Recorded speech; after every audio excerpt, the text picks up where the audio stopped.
अगर मैं आपसे कहूं कि सुबह ठीक 3:40 पर सिर्फ 3 मिनट का एक छोटा सा अनुभव और लगातार 21 दिनों की एक साधना आपकी जिंदगी की दिशा को बिना जोर लगाए, बिना संघर्ष बढ़ाए, चुपचाप लेकिन गहराई से बदल सकती है।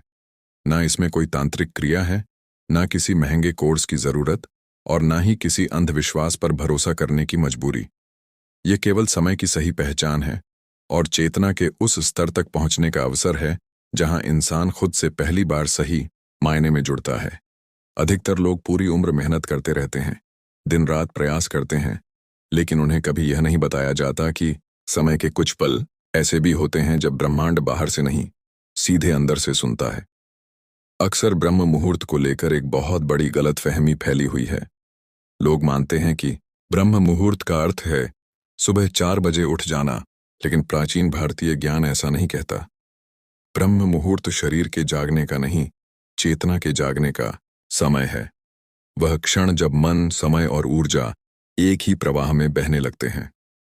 आज की आधुनिक भाषा में इसे कॉस्मिक अलाइनमेंट कहा जा सकता है, और इसी अलाइनमेंट का सबसे सूक्ष्म और सबसे शक्तिशाली बिंदु होता है सुबह 3:40 से 3:43 तक का समय।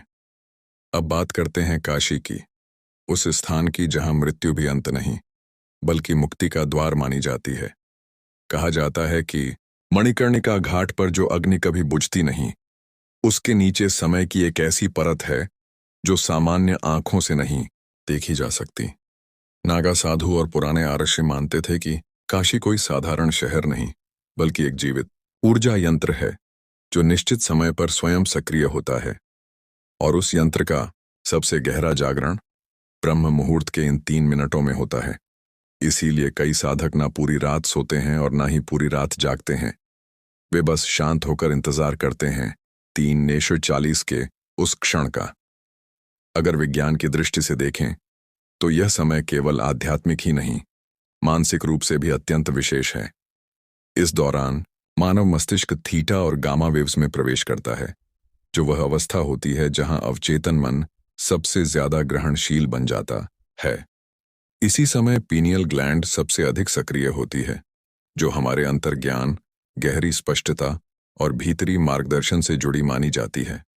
इसीलिए प्राचीन योगियों ने इसे तीसरी आंख का द्वार कहा था। अगर वीडियो पसंद आए तो चैनल को सब्सक्राइब, लाइक्स और वीडियो में कमेंट करना नहीं भूले। धन्यवाद।